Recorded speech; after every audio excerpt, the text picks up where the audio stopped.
My name is Ian Simons, and I lead the e-commerce industry vertical at Facebook. Today, I am so excited to talk with Aubrie Richey, Vice President of Media for TechStyle Fashion Group, which owns brands like Kate Hudson's Fabletics and Rihanna's Savage X Fenty. TechStyle is an absolute master of what I refer to internally as discovery commerce. For me, discovery commerce is the idea that in today's multi-channel and very noisy world, winning brands are the ones that are generating demand versus just capturing it. With today's machine learning, we can break the traditional mold, and now products can find people versus people finding products. Let me tell you a personal story of how discovery commerce impacted my family recently and how sometimes it works very well. So during the pandemic, we moved to Connecticut from California into an empty and really outdated house. All of the lighting in the house was this really awful fluorescent kind. And through Instagram, I was served a solution to this problem, an ad for a home decor company and specifically a light fixture for our kitchen. I made the purchase and then it happened. The brand began to send us very personalized products and ideas to my Instagram feed. Local influencers found me and they were sharing room decorating ideas from the brand. The brand began to offer design help and special insider pricing, and I proceeded to buy a lot of stuff. I bought lighting and wallpaper and rugs and furniture and coffee table books and wall hangings, and my house now looks like the catalog and what I saw in my Instagram feed. While this may seem like a silly and extreme example within the home decor space, it shows how powerful discovery commerce and a focus on developing high-value customers can be for your business. I've seen winning brands across categories do this extremely well, and TechStyle is a company that has used this concept as a competitive advantage, ultimately helping them grow from a small business to today's multi-brand, multinational, multi-billion-dollar business. With that story of joy and filling my house with beauty, let's dive in and learn from the master, Aubrie. Thank you. Thank you, Ian. It's great to be here. Well, thank you for joining us. I would love to hear, to start off, a little bit more about TechStyle. What is TechStyle, the company, and how have you grown over time from kind of a new disruptive business model to something much larger? We were founded in 2010, and we were focused on, delivering, access to quality and style for unprecedented value through a flexible membership program, which is somewhat different than, sort of subscription as we typically think about it. But, we started off as just a couple of, shoe businesses mostly. And then we, with Just Fab and Shoe Dazzle, and we expanded into, the athleisure space, and we activated with Kate Hudson and launched Fabletics in 2013. And then, we were able to, expand our chops even more from there and launch into the lingerie space with partnering with Rihanna and launching Savage. We started, of course, just in North America, but at this point, we're an international company. We ship to a total of 91 countries and offer a full e-commerce shopping experience in 12. So it's it's a really unique model. But because it's the same across all of our businesses, we're really able to share insights across, which is we found to be extremely valuable to continue to grow and drive all of our businesses, including the ones that we started with. It is such a differentiated model, a really exciting opportunity. So often when we think about winning brands, they often are very clear about what I call is their superpower or what they do better than anyone else. How have you competed and won? What is your superpower as an organization? Yeah, part of what drew me, to TechStyle 3 years ago when I joined, and what makes me love the work that we do here is just how relentlessly data driven we are. The rigor that we have brought to measurement at every possible point of our strategy, started kind of with media, but has now sort of been absorbed into each and every one of the brand teams from product to creative to merchandising, to marketing, and it just, it has fundamentally changed the way our teams think, the way their brains are wired. I've heard so many times, people say like, like I'm more right brain, I'm a creative. And then, 2 months later, they're sitting here talking about, talking straight data. So it really is just ingrained in everyone. And what started as just a robust naming convention turned in, to this level of curiosity in all things measurement that has really been the fuel for our continuous improvement and the evolution of our programs across the board. Aside from that, I think, we've always been a first mover and a fast mover. If there's a new ad format, a new channel, a new attribution methodology or measurement model or theory, we're one of the first to test it almost every time.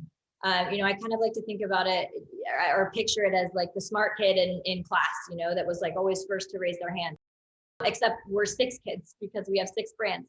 And so, there's always, one of the brands is always testing something new, and then we get to kind of compare and contrast that, do we get the same results over here and share learnings. And it's, it's just been highly, highly valuable, from a testing perspective and from a measurement perspective. And we just have so much robust data that it really is just infused in everything we do. Excellent. Excellent. And then how do you think about this notion of discovery commerce, right? I talked about it in my opening around breaking through the clutter. How do you at TechStyle think about discovery commerce and execute against it?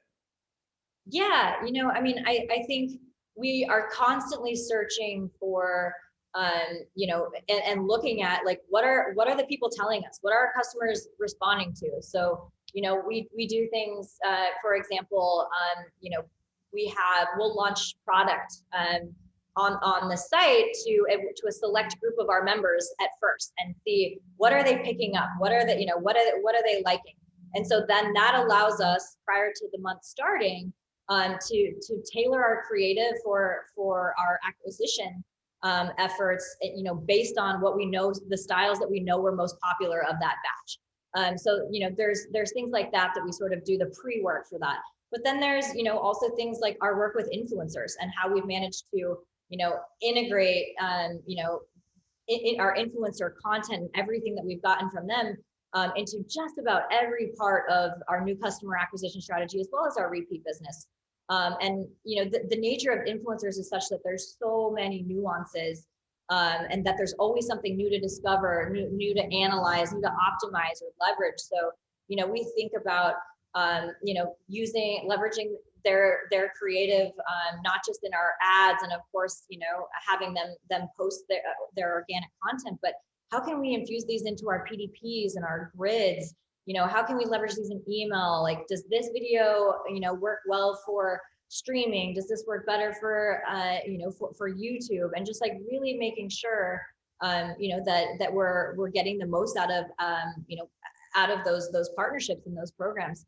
And then I think, on the paid media side of that, we're looking at, which influencers are driving higher activating order value. Higher activating order value for us is an indicator of LTV. We see strong correlation there, and so we really look deeply at that. We also we've leveraged advanced analytics to understand the incremental reach of these influencers as a scaled advertiser and a seasoned advertiser. We're constantly having to find new ways to reach and unlock new audiences. We've got our core customer down and locked. Like we're good. We need to find and make sure that we're penetrating and reaching, the new ones and getting ourselves out there. So influencers have been helping us with that, but also just understanding how different pieces of content, are delivering different activating order values and delivering different, tiered or valued customers. So, that's really helped us refine, the way that we even think about setting targets, and, making sure that we are, if we have higher LTV cohorts, we can raise our thresholds on, on those people and on those audiences from a CPA efficiency perspective, and which has allowed us to unlock, new and different customers as well by being able to kind of balance that out and not just sort of set flat targets.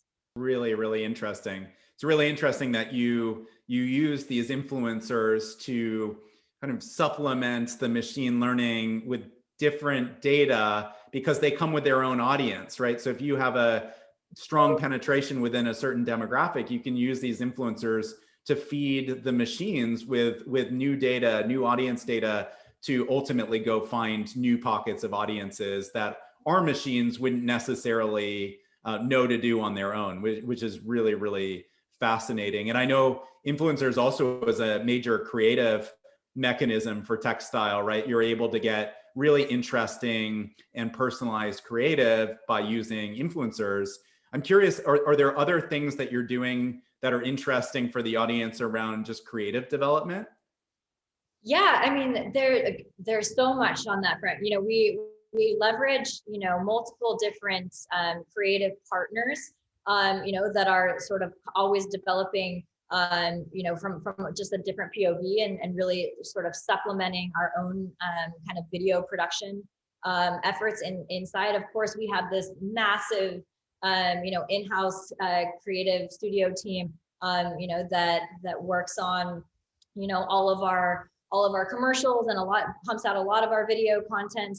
You know, but there's been a mindset shift, I think, internally for us when it comes to creative. Whereas, you know, I think originally, you know, or historically, we have really just been focused on, you know, coming up with, I mean, any idea is a great idea. In fact, you know, I mean, we ran this event called March Adness and subsequent events, AdFest and a couple of others where we were leveraging our employees to actually help us, you know, create content, and it was a contest. You know, so we've always just done a lot of content, but now this mindset shift has really been, you know, fueled by sort of this you know, data-driven approach, which is, you know, what is it? What are the different? Let's break down the components of each of these individual ads and start to understand and piece together, you know, in more of like a modular perspective, like what is it about each of these that's working so well, and what's, you know, sort of what's the secret sauce, and try to move towards more of a micro iterative process, you know, from a creative perspective, so that, you know, we can eliminate the waste. And I think that's going to be particularly important, you know, ahead of all of these privacy changes, where you're going to have, you know, you're going to lose some of that ability to, you know, to just kind of test whatever and see whatever works, you know, because you're not going to have that immediate visibility and transparency. So, you know, I think, again, like creative, just in general, you have to be really agile. You can't get comfortable in like, this is how you do it. And you know, this is our brand creative, and this is our DR creative. And, you know, you have to constantly be willing to think, you know, think differently about it, take the ego out of it, and just, you know, follow the data. Totally. And the March Adness example is such a great example. I remember you telling me a story about even how somebody in your team was driving down the highway in LA, and they saw a cute looking log on the side of the road. They picked up the log, brought it back to your headquarters, and then put a boot on top of it and took a picture of the log, and it turned out to be your best creative of all time or something like that, which is still our best creative all time. We call it the $5 million log. Yes, I mean, hey, exactly. Anything is possible. That is so funny. That is so funny. So it's really interesting how you're using creators and influencers to inject new data into the machines. But you're also thinking, it sounds like, about lifetime value of your customers, being a subscription business. So how do you think about lifetime value? Both what is lifetime value in the context of a subscription model, and then how do you operationalize or run media with that in mind to drive high value users? Yeah, so you know, being a subscription or you know, membership kind of business, it's the LTV is sort of built in. So a lot of our you know, marketing dollars and efforts are really focused heavy up on the customer acquisition side of things. And so, you know, while of course, you know, there is a ton of effort and work that goes into understanding what those, what those LTV media payback windows are. It's sort of historically, I think for us, has been more about just an exercise of, what do we need? What is lifetime value? Like, what is it? And how do we back that into a tolerable customer acquisition cost? And I think now much more it has turned into, how do we, how do we break this down a little bit more, and how do we understand and go a little bit deeper in understanding the differences across, different cohorts of people, so that we can have higher thresholds, and be willing to pay a little bit more for a customer that's going to ultimately, be a longer term customer, or just have higher cart values, and consistently across their membership. And then I think operationalizing that in media, is just simply, I kind of already talked a little bit about the influencer piece, like really understanding, we know that activating order value is a great signal for, or is a great indicator of LTV. So we're able to look at that across a bunch of different dimensions: influencers, creative types, placements, Facebook feed versus Instagram feed, even, there's nuances there. And it's allowed us to really set much more granular targets, and open up and expand audiences. And also on the negative side, really weed out customers that, are not returning, any value, or are canceling after month one, for whatever reason. So we've just started to think about it much more deeply, so that we can really, shift our focus from a pure sort of efficiency, and customer acquisition cost, perspective to, really focusing and honing in on valuable, that are on value to find the most valuable customers for our business. It's really interesting, right? So you started off and it was all about kind of flat CPAs. Every customer was worth the same. It was a very cost-based way of getting market share, right? You were looking at CPAs, but now it's about cohorts. It's about understanding payback periods. It's about understanding what variables are driving the highest value cohorts. And then you're able, like in the influencer instance, you're able to really bid up on those and capture those high value customers. You also talked a little bit about making our machines a little bit smarter. So you mentioned negative signals. Can you tell me a little bit more about what you mean by a negative signal in your media buying? How do you actually do that? Yeah, so in addition to, the CAPI work, or the conversions API that, we have implemented and are passing back, dynamically passing back things like activating order value, into our deepest grains, in the UIs. We also are working on the enhanced conversions API, which is going to pass back these negative signals that are indicative of churn, and which is a very important, KPI in any sort of subscription business or model. And so, again, we are not after,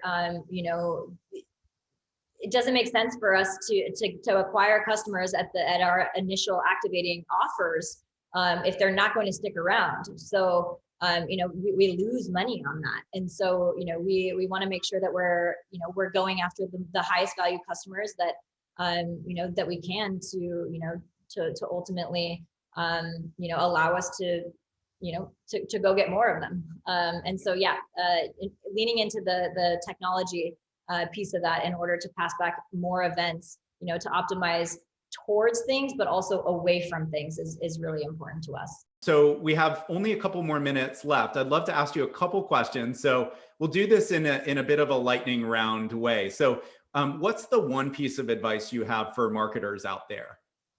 Don't get data paralysis. You've heard me preach and talk today about, all of the things that, you should be looking at, and always using a data-driven approach, but sometimes that can backfire. So I think it's important, for leaders, especially, to kind of set their teams up for success by identifying the KPIs and the things that you're going to be looking at, when you set out to do a test.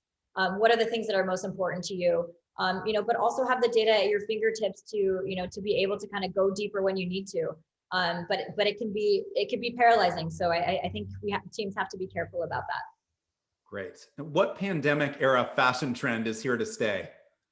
Ooh, I think the casual workwear. I don't think people are ever going to go back to suits and ties and blouses and heels necessarily. So at least I hope it's here to stay. So thank you, Aubrie, for your incredible insights about how marketers can break through and keep breaking through the clutter over the long run. As I've mentioned before, you are an absolute master at discovery commerce, and it's clear that your strategies have so helped your business grow from what was a small niche business to one that is very large and very successful. So congratulations on all of your success. And thank you so much for spending time with us and sharing your wisdom. I really, really appreciate it. Yeah, absolutely. Thank you so much for having me. I appreciate it, Ian.